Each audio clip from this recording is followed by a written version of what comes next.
हम लोग बात करने वाले हैं फ्रांस की क्रांति। फ्रांस की क्रांति की बात करें तो फ्रांस की क्रांति जो शुरू होता है ये 1789 में। फ्रांस की क्रांति कब शुरू हुई? 1789 में। जब फ्रांस की क्रांति शुरू होती है तो ऐसा माना जाता है कि यूरोप में एक युग का अंत और दूसरे युग की शुरुआत होती है, ऐसा माना जाता है। तो यहाँ से आप लोगों को सीधा सवाल देखने के लिए मिलेगा कि किस क्रांति के बाद यूरोप में एक युग का अंत और दूसरे युग की शुरुआत होती है। तो हम लोग आंसर क्या करेंगे? फ्रांस की क्रांति। फ्रांस की क्रांति किस वर्ष हुई थी? 1789 में। और ये फ्रांस की क्रांति का जो नारा था यानी स्लोगन जो था ये है स्वतंत्रता, समानता और बंधुत्व। याद रखिएगा आप लोग, यही तीन शब्द भारत का जो संविधान बन रहा था इस संविधान में इन तीनों शब्दों को यूज किया है। सवाल पूछा जाता है, बताइए भारतीय संविधान में स्वतंत्रता, समानता और बंधुत्व ये किस देश से लिया गया है? तो हम लोग आंसर करेंगे फ्रांस से, है ना। ये भारतीय संविधान में इन तीनों शब्दों का उल्लेख है, चर्चा लिखा गया है।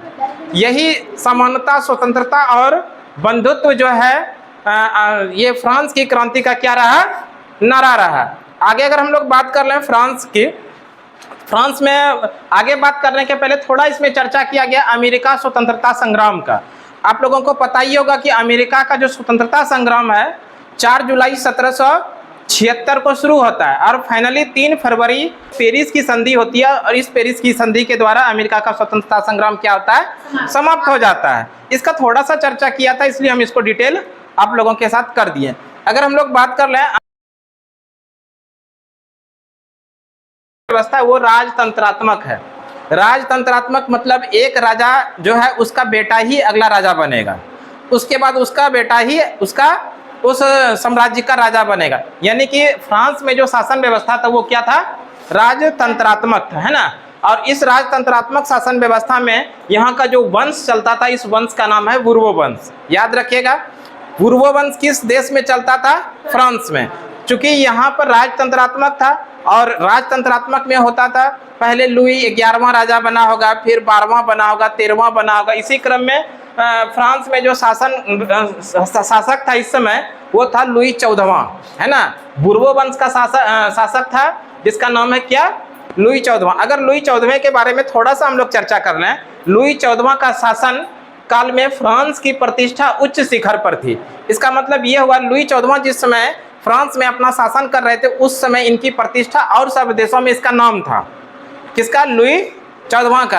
अन्य देशों के लोग इनको जानते थे। बुर्बो वंश का एक राजा था जिसका नाम है लुई 14वां। उसके बाद लुई 14वां के बाद लुई 15वां आएगा जिस विशेष इसमें उल्लेख नहीं है। लुई 16वां का उल्लेख है।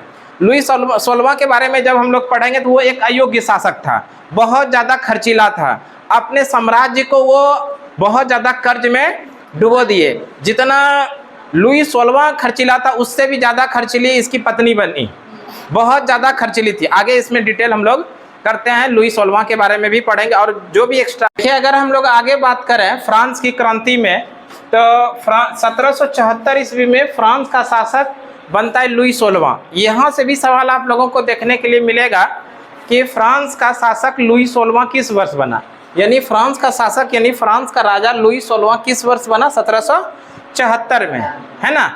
ये याद रखिएगा 1774 ईस्वी में फ्रांस का शासक बनता है कौन? लुई 16वां। और ये जो लुई 16वां था जो निरंकुश शासक था, फिजूल खर्ची था, अयोग्य था, है ना। जरूरत से ज़्यादा खर्च करते थे, अयोग्य भी था और फिजूल खर्ची था। इस तरह का ये शासक था कौन? लुई 16वां। इनके शासन काल में इनका जो प्रजा था वो खुश नहीं थे, है ना, क्योंकि ये मैंने जहाँ जरूरी था वहाँ खर्च नहीं करके कहीं और करता था, फिजूल खर्ची करता था।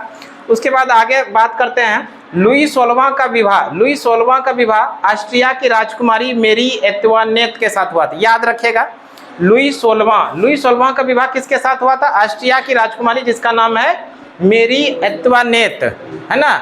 मेरी एंतुआनेट के साथ शादी हुआ था। ये भी फिजूल खर्ची थी, बहुत ज़रूरत से ज़्यादा ये खर्च करती थी। कौन? मेरी एंतुआनेट। जिस तरह का राजा था उसी तरह की ये रानी भी है, वो भी खर्च करने में कमी नहीं करती थी। इनके कहा जाता है ऐसा कि राजा का जो महल था जिसको वर्साय का महल कहते हैं, राजा जिस महल में रहते थे उस महल का नाम है वर्साय का महल। और इस वर्साय के महल में 15,000 ऐसे अधिकारी थे जिसका कि कोई काम नहीं था। सिर्फ वहां पे रहते थे और अपना वेतन लेते थे। कितने अधिकारी? 15,000 अधिकारी ऐसे थे जिनका कि वहां पर कोई भी काम नहीं था, फिर भी वहां पे रह करके वो वहां से वेतन लेते थे, जो कि राजस्व का कुल मिला के 9% लगभग 9% वेतन किसको दिया जाता था? वही 15,000 अधिकारी को, जो बहुत बड़ा वेतन होता था। वेतन दिया करता था, राजस्व का 9% वेतन इसी कर्मचारी को दिया करता था। 15,000 अधिकारी जिसका कि कोई काम महल में नहीं था, फिर भी उसको रखा जाता था। और ये सारा वजन कहाँ पर आ रहा था? तो साम्राज्य की जो जनता थी, साम्राज्य के जो लोग थे, उनके ऊपर में ये वजन आ रहा था। धीरे धीरे इस तरह से आगे बढ़ रहा था। अगर हम थोड़ा सा चर्चा कर लें ऑस्ट्रिया का, देखिए यहाँ पर एक शब्द लिखे ऑस्ट्रिया। ये ऑस्ट्रिया और एक ऑस्ट्रेलिया है, दोनों अलग अलग है। एक है ऑस्ट्रेलिया, इसको याद रखिएगा, ये ऑस्ट्रेलिया है। और इस ऑस्ट्रेलिया की राजधानी है कैनबरा। कहाँ है? इस ऑस्ट्रेलिया की राजधानी कैनबरा है। और ये जो ऑस्ट्रिया है, इस ऑस्ट्रिया की राजधानी है वियना। दोनों अलग अलग है, लेकिन कभी कभी आप लोगों को लगेगा कि ऑस्ट्रिया ये दोनों एक ही है, लेकिन अलग है। ऑस्ट्रेलिया, इस ऑस्ट्रेलिया की राजधानी कहाँ पर है? कैनबरा। और अभी जो हम लोग पढ़ रहे हैं वो पढ़ रहे हैं ऑस्ट्रिया। इस ऑस्ट्रिया की राजधानी वियना। ठीक है, और आगे देख लेते हैं हम लोग।